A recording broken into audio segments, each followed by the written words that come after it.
പരിശുദ്ധ പരമ ദിവ്യകാരുണ്യത്തിന് എന്നേരവും ആരാധനയും സ്തുതിയും പുകഴ്ചയും ഉണ്ടായിരിക്കട്ടെ. എൻ്റെ പേര് ദീപ്തി. ഞാൻ തിരുവനന്തപുരം ജില്ലയിൽ നിന്ന് വരുന്നു. പരിശുദ്ധ അമ്മ വഴി ഈശോ എനിക്ക് ചെയ്തു തന്ന വൻ കാര്യങ്ങൾ സാക്ഷ്യപ്പെടുത്തുവാനാണ് ഞാൻ ഇന്ന് നിങ്ങളുടെ മുൻപിലായിരിക്കുന്നത്. 2022 ഫെബ്രുവരി 17 ഞാൻ ആദ്യമായി ഇവിടെ വന്ന് തീർത്ഥാടന ഉടമ്പടി എടുക്കുന്നത്. ഉടമ്പടി എടുക്കുന്ന സമയത്ത് ഞാൻ സംസ്ഥാന സർക്കാരിൻ്റെ വനിതാ ശിശു വികസന വകുപ്പിന് കീഴിലുള്ള ഒരു സർക്കാർ ഓഫീസിൽ ജോലി ചെയ്തു വരികയായിരുന്നു. തിരുവനന്തപുരത്തായിരുന്നു ഞാൻ ജോലി ചെയ്തു വന്നിരുന്നത്. എന്നാൽ ഓഫീസ് സംബന്ധമായ ചില ഇൻറ്റേർണൽ ഇഷ്യൂസ് ഉണ്ടായത് കാര്യം ഓഫീസ് മൊത്തത്തിൽ കോഴിക്കോടേക്ക് ഷിഫ്റ്റ് ചെയ്യാനുള്ള സർക്കാർ ഉത്തരവ് വന്നു. അതിൻ്റെ അടിസ്ഥാനത്തിൽ ജോലി നഷ്ടപ്പെടാതിരിക്കാൻ ഞാൻ കോഴിക്കോടേക്ക് പോയി. പക്ഷേ ഞാൻ ഉടമ്പടി എടുത്ത ധൈര്യത്തിൽ ഞാൻ മാതാവിനോട് പറഞ്ഞിരുന്നു, മാതാവേ, അധിക നാൾ എന്നെ നീ കോഴിക്കോട് നിർത്തിയേക്കല്ല്, എന്നെ എത്രയും പെട്ടെന്ന് തിരുവനന്തപുരത്തേക്ക് എത്തിക്കണം. അങ്ങനെ കോഴിക്കോട് ചെന്നിട്ട് ഞാൻ നാട്ടിലേക്ക് ഉള്ള ജോലികളെല്ലാം ശ്രമിച്ചുകൊണ്ടിരുന്നു. പക്ഷേ ഒരവസരങ്ങളും അങ്ങനെ ഒത്തു വന്നിരുന്നില്ല. അങ്ങനെ ഇരിക്കുമ്പോഴാണ് ഇതേ വകുപ്പിന് കീഴിലുള്ള മറ്റൊരു ഓഫീസിൽ, വനിതാ വികസന കോർപ്പറേഷൻ എന്ന ഓഫീസിൽ വാക്കൻസി റിപ്പോർട്ടാവുകയും ഞാൻ തിരുവനന്തപുരത്തേക്ക് ഉള്ള വാക്കൻസിയിൽ അപ്ലൈ ചെയ്യുകയും ചെയ്തു. അങ്ങനെ ഇൻ്റർവ്യൂവിനും റിട്ടേൺ ടെസ്റ്റിനും ഉള്ള കോൾ ലെറ്റർ വന്നു. ഞാൻ ഓഫീസിൽ, അവരുടെ തിരുവനന്തപുരത്തുള്ള ഓഫീസിൽ എക്സാം അറ്റൻഡ് ചെയ്യാൻ പോയി. അപ്പം ഞങ്ങളെല്ലാവരും 10-25ഓളം പേര് ആ ഹോളിലുണ്ടായിരുന്നു. ഞങ്ങളെല്ലാവരും ഒരു ഹോളിലിരുത്തി ഡോക്യുമെൻറ്റ്സ് എല്ലാം വെരിഫൈ ചെയ്തതിന് ശേഷമാണ് ഓരോരുത്തരായിട്ട് റിട്ടേൺ ടെസ്റ്റിനും ഇൻ്റർവ്യൂവിനും അവർ വിട്ടിരുന്നത്. അങ്ങനെ ഹോളിലിരിക്കുമ്പോൾ എൻ്റെ കൂടെ ഇരുന്ന ഒരുപാട് പേര് പറയുന്നുണ്ടായിരുന്നു, ഇത് പെട്ടെന്നൊന്നും കിട്ടാൻ സാധ്യതയില്ല, 1-2 വാക്കൻസികൾ മാത്രമാണുള്ളത്, അതും റെക്കമെൻഡേഷൻ വഴി കയറാൻ നിൽക്കുന്ന ഒരുപാട് പേര് കാണും. കൂടാതെ ആ ഓഫീസിൽ തന്നെ ജോലി ചെയ്യുന്നവർ ഇതിന് പ്രൊമോഷൻ എന്ന രീതിയിൽ അപ്ലൈ ചെയ്തിട്ടുണ്ടാവും. അപ്പോൾ ഞാൻ മാതാവിനോട് പറഞ്ഞത്, മാതാവേ, ഈ ഭൂമിയിൽ മനുഷ്യനായിട്ടുള്ള ആർക്കും എനിക്ക് വേണ്ടി റെക്കമെൻഡ് ചെയ്യാൻ പറ്റത്തില്ല. മാതാവ് തന്നെ സ്വർഗത്തിൽ നിന്ന് വന്ന് എനിക്ക് റെക്കമെൻഡ് ചെയ്യണം, എന്നെ ഈ ജോലി എനിക്ക് വാങ്ങിത്തരണമെന്ന് ഞാൻ മാതാവിനോട് പറഞ്ഞു. കാശ് രൂപം വെച്ച് തന്നെ ഞാൻ പരീക്ഷ എഴുതി, ഇൻ്റർവ്യൂ അറ്റൻഡ് ചെയ്തു. ഞാൻ അറ്റൻഡ് ചെയ്ത ഇൻ്റർവ്യൂകളിൽ ഏറ്റവും ബെസ്റ്റായിട്ടുള്ളൊരു ഇൻ്റർവ്യൂ ആയിരുന്നു. എനിക്ക് എവിടെന്നോ ഇല്ലാത്ത ധൈര്യം അന്ന് ആ ഇൻ്റർവ്യൂവിന് എനിക്ക് കിട്ടി. മലയാളത്തിൽ ചോദിച്ച ചോദ്യങ്ങൾക്കെല്ലാം ഞാൻ ഇംഗ്ലീഷിലാണ് അങ്ങോട്ട് ഉത്തരം പറഞ്ഞത്. അങ്ങനെ ഞാൻ വളരെ സന്തോഷത്തോടെ തിരിച്ച് കോഴിക്കോടേക്ക് പോയി. 2 മാസത്തേക്ക് അതിൻ്റെ അറിയിപ്പൊന്നും വന്നിരുന്നില്ല. അങ്ങനെ ഞാൻ ഇവിടെ ആദ്യമായിട്ട് ഉടമ്പടി പുതുക്കാൻ വന്നു. പുതുക്കിയതിൻ്റെ അടുത്ത മാസം തന്നെ എനിക്ക് ഇൻ്റർവ്യൂ കോൾ ലെറ്ററും എനിക്ക് മെയിൽ വന്നു. പക്ഷേ ഞാൻ ആദ്യം ചെയ്തിരുന്ന ജോലിയും ഇപ്പോൾ എനിക്ക് കിട്ടിയ ജോലിയും കരാർ അടിസ്ഥാനത്തിലുള്ള ജോലിയായിരുന്നു.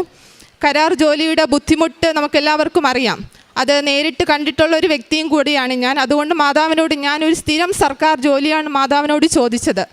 അങ്ങനെ ഞാൻ ഉടമ്പടി 2016 മുതൽ ഞാൻ PSC പരീക്ഷകൾ എഴുതുന്ന ഒരു വ്യക്തിയാണ്. ഒരു PSC റാങ്ക് ലിസ്റ്റിൻ്റെ ഒരു മൂലയിൽ പോലും കയറാൻ എനിക്ക് പറ്റിയിട്ടില്ല. അങ്ങനെ 2022 ഞാൻ ഉടമ്പടി എടുത്ത വർഷം ആദ്യമായിട്ട് ഞാൻ LD ക്ലർക്ക് ലിസ്റ്റിൽ എൻ്റെ പേര് വന്നു. പക്ഷേ സപ്ലിയിലായിരുന്നു, പ്രതീക്ഷയൊന്നും ഇല്ലായിരുന്നു. 17ാമത്തെ റാങ്ക് ആയിരുന്നു. 10-നുള്ളിലെങ്കിലും വന്നാലേ നമുക്ക് അവസാനമെങ്കിലും കിട്ടത്തുള്ളൂ എന്നാണ് എല്ലാവരും പറഞ്ഞത്. പക്ഷേ ഞാൻ രണ്ടാമത് ഉടമ്പടി പുതുക്കുകയും അച്ഛനെ കണ്ട് എൻ്റെ റാങ്ക് ലിസ്റ്റ്, എൻ്റെ പേര് വരുന്ന ആ പേജ് അച്ഛനെ കൊണ്ട് പ്രാർത്ഥിച്ച് വാങ്ങിക്കുകയും ചെയ്തു. അതിൻ്റെ ഫലമായി റാങ്ക് ലിസ്റ്റ് തീരുന്നതിന് 3 മാസം മുന്നേ എനിക്ക് എഡ്യൂക്കേഷൻ ഡിപ്പാർട്ട്മെൻറ്റിൽ LD ക്ലർക്കായിട്ട് ജോയിൻ ചെയ്യാൻ സാധിച്ചു. അടുത്തതായിട്ട് ഞാൻ വനിതാ വികസന കോർപ്പറേഷനിൽ ജോയിൻ ചെയ്ത് 3 മാസം കഴിയുന്ന സമയത്ത് എനിക്ക് എൻ്റെ ബാക്ക് സൈഡിലായിട്ട്, അതായത് നമ്മുടെ ടെയിൽ ബോണ് വരുന്ന അവിടെ ഒരു സൂചി കുത്തുന്ന രീതിയിലുള്ള ഒരു വേദന അനുഭവപ്പെടുകയും ഞാനത് ആദ്യം വലിയ കാര്യമായിട്ടൊന്നും എടുത്തില്ല. പക്ഷേ ദിവസങ്ങൾ കഴിയും തോറും എനിക്കത് വല്ലാത്തൊരു ബുദ്ധിമുട്ടായിട്ട് വന്നു. ഇരിക്കാനുള്ള ബുദ്ധിമുട്ട്, നമുക്ക് നിവർന്ന് കിടക്കാൻ പറ്റത്തില്ല. ഞാൻ 2 വീലറിലാണ് ഓഫീസിലോട്ട് പോയിക്കൊണ്ടിരുന്നത്. വണ്ടി ഓടിക്കാൻ പറ്റത്തില്ല. ബാക്കിൽ ബാഗ് പോലും ഇടാൻ പറ്റാത്ത അവസ്ഥയിൽ അത് ഒരു ഇൻഫെക്ഷൻ പോലെ ആയി അത് പൊട്ടി പഴുത്ത് വന്ന ഒരവസ്ഥയുണ്ടായിരുന്നു. ബാക്ക് സൈഡ് ആയതുകൊണ്ട് തന്നെ എനിക്കും അതെന്താണ് അവസ്ഥയെന്ന് എനിക്കും കാണാൻ പറ്റിയില്ല. അങ്ങനെ വേദന സഹിക്കാൻ പറ്റാതെ ഓഫീസിൽ ഇരുന്ന് ജോലിയാണ്ട് ഒരു ജോലിയായിരുന്നു എനിക്ക്. അപ്പോൾ ഇരിക്കാൻ പോലും പറ്റാത്ത ഒരവസ്ഥയിൽ ഞാൻ ഹോസ്പിറ്റലിൽ പോയി ഡോക്ടറിനെ കണ്ടു. ഡോക്ടർ പറഞ്ഞു ഇത് ഇൻഫെക്ഷനായി, നമുക്കിത് എത്രയും പെട്ടെന്ന് സർജറി ചെയ്ത് ഈ ടിഷ്യൂസ് റിമൂവ് ചെയ്യണം.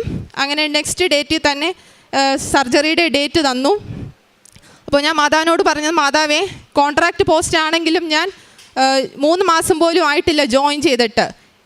അങ്ങനെ കോൺട്രാക്റ്റ് ആയതുകൊണ്ട് തന്നെ നമുക്ക് ഇഷ്ടം പോലെ ലീവ് എടുക്കാനും പറ്റത്തില്ല. മാതാവിനോട് ഞാൻ സർജറി എങ്ങനെയെങ്കിലും മാറ്റിത്തരാൻ വേണ്ടി പ്രാർത്ഥിച്ചു. ഉടമ്പടി തൈലം പുരട്ടി പ്രാർത്ഥിച്ചു.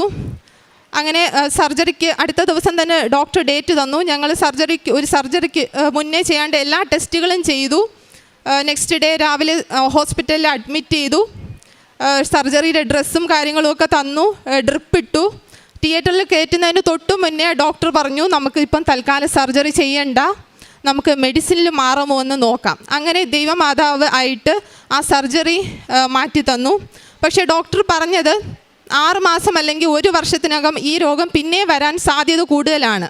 പക്ഷേ 2 വർഷത്തോളമായി ആ രോഗത്തിൻ്റെ ഒരു പൊടി പോലും എനിക്ക് പിന്നീട് ഒരു ബുദ്ധിമുട്ടും എനിക്ക് ഇന്നേ വരെ ഉണ്ടായിട്ടില്ല. ഇത്രയും അനുഗ്രഹങ്ങൾ തന്ന പരിശുദ്ധ മാതാവിനും ഈശോയ്ക്കും കോടാനുകോടി നന്ദി. പ്രേക്ഷിത പ്രവർത്തനങ്ങളായിട്ട് ഞാൻ ചെയ്തിരുന്നത്, ഇവിടുന്ന് തന്നിരുന്ന ഉടമ്പടി പത്രം പ്രാർത്ഥിച്ച് ജനറൽ ഹോസ്പിറ്റലിൽ കൊണ്ടുപോയി രോഗികളെ കണ്ട് അവർക്ക് കൊടുത്ത് പ്രാർത്ഥിക്കുമായിരുന്നു. കൂടാതെ വാട്സപ്പിൽ ബ്രോഡ്കാസ്റ്റ് ഗ്രൂപ്പ് തുടങ്ങി എല്ലാ അവർക്ക് ഷെയർ ചെയ്ത് കൊടുക്കുമായിരുന്നു. എൻ്റെ കോൺടാക്ട്സിലുള്ള എല്ലാവർക്കും എല്ലാം ഷെയർ ചെയ്ത് കൊടുക്കുമായിരുന്നു. കാരുണ്യ പ്രവർത്തികളായിട്ട് ചെയ്തിരുന്നത്, എൻ്റെ വീടിനടുത്ത് തന്നെ സിറ്റിയിലായിട്ട് മിഷണറീസ് ഓഫ് ചാരിറ്റിയുടെ ഒരു ഓർഫനേജ് ഉണ്ടായിരുന്നു. അവിടെ തീരപ്പൊടി പിള്ളേരാണ് അവിടെ ഉള്ളത്. അപ്പോൾ ഞായറാഴ്ചകൾ തോറും പള്ളിയിൽ കുർബാന കഴിഞ്ഞ് ഞാൻ അവിടെ പോയി കുട്ടികളോടൊപ്പം ടൈം സ്പെൻഡ് ചെയ്ത് ഉച്ചയ്ക്ക് അവർക്ക് ഫുഡൊക്കെ കൊടുക്കും. പിന്നെ സാമ്പത്തികമായിട്ട് എന്നെ കൊണ്ട് കഴിയുന്ന രീതിയിൽ ചെറിയ ഡൊണേഷനൊക്കെ കൊടുക്കുമായിരുന്നു. അതുപോലെ തന്നെ പാവപ്പെട്ടവരെ കണ്ടെത്തി ഫുഡ് വാങ്ങി കൊടുക്കുമായിരുന്നു. സാമ്പത്തികമായിട്ട് പിന്നോക്കം നിൽക്കുന്നവർക്ക് എന്നെക്കൊണ്ട് കഴിയുന്ന രീതിയിലുള്ള സഹായങ്ങളൊക്കെ ചെയ്യുമായിരുന്നു. ഇത്രയും കാര്യങ്ങളാണ് ഞാൻ ചെയ്തത്. പരിശുദ്ധ അമ്മയ്ക്കും തിരുക്കുമാരനും കോടാനുകോടി നന്ദി. സാക്ഷ്യം പറയാൻ വൈകിയതിനും 1000 ക്ഷമ ചോദിക്കുന്നു. Ave Maria. സങ്കീർത്തനങ്ങൾ 63, 7, 8 തിരുവചനങ്ങൾ. അവിടുന്ന് എൻ്റെ സഹായമാണ്, അങ്ങയുടെ ചിറകിന് കീഴിൽ ഞാൻ ആനന്ദിക്കും. എൻ്റെ ആത്മാവ് അങ്ങയോട് ഒട്ടിച്ചേർന്നിരിക്കുന്നു, അങ്ങയുടെ വലതുകരം എന്നെ താങ്ങി നിർത്തുന്നു. ദീപ്തി എന്ന ഈ മകൾ തൻ്റെ മരിയൻ ഉടമ്പടി ജീവിതത്തിൽ ലഭിച്ച 3 ദൈവാനുഗ്രഹങ്ങളെ സന്തോഷത്തോടെ അമ്മയുടെ തിരുനടയിൽ സമർപ്പിച്ച് സാക്ഷ്യപ്പെടുത്തുകയാണ്. ആദ്യത്തത് അവിചാരിതമായി ട്രിവാൻഡ്രത്ത് നിന്നും കോഴിക്കോടേക്ക് മകൾക്ക് സ്ഥലം മാറ്റം കിട്ടിയപ്പോൾ തിരികെ ട്രിവാൻഡ്രത്തേക്ക് വരുവാൻ വേണ്ടിയുള്ള മകളുടെ നിയോഗമാണ് സൂചിപ്പിച്ചത്. പ്രിയമുള്ളവരെ, ഉടമ്പടിയിൽ നമ്മൾ അമ്മമാതാവിന് കൊടുക്കുന്ന നിയോഗങ്ങൾ അമ്മ ഏറ്റെടുത്ത് വിശുദ്ധീകരിക്കുകയും ജീവിതത്തിന് ഗുണകരമാകുന്ന വിധത്തിൽ നമ്മളെ സഹായിക്കുകയും ചെയ്യുന്നു. നമ്മൾ ഓരോ നിയോഗം അമ്മയുടെ കരങ്ങളിൽ കൊടുക്കുമ്പോഴും നമുക്ക് വേണ്ടത് അമ്മ മാതാവിൽ ആശ്രയിക്കുവാനുള്ള മനസ്സാണ്. ദൈവഹിതം നിറവേറുവാൻ വേണ്ടി ജീവിതത്തെ വിട്ടുകൊടുക്കുകയും നമുക്ക് സ്വയമേവ സാധിക്കാത്ത ഇടങ്ങളിലൊക്കെയും എൻ്റെ അമ്മ മാതാവ് കൂട്ടായി വന്ന് എന്നെ താങ്ങുകയും എന്നെ വഴി നടത്തുകയും ചെയ്യണമേ എന്ന അപേക്ഷയാണ്. മകൾ പറയുന്നുണ്ട്, ട്രിവാൻഡ്രത്തേക്കുള്ള സ്ഥലം മാറ്റം എനിക്കത് ഒറ്റയ്ക്ക് സ്വയമേവ സാധിക്കില്ലായിരുന്നു.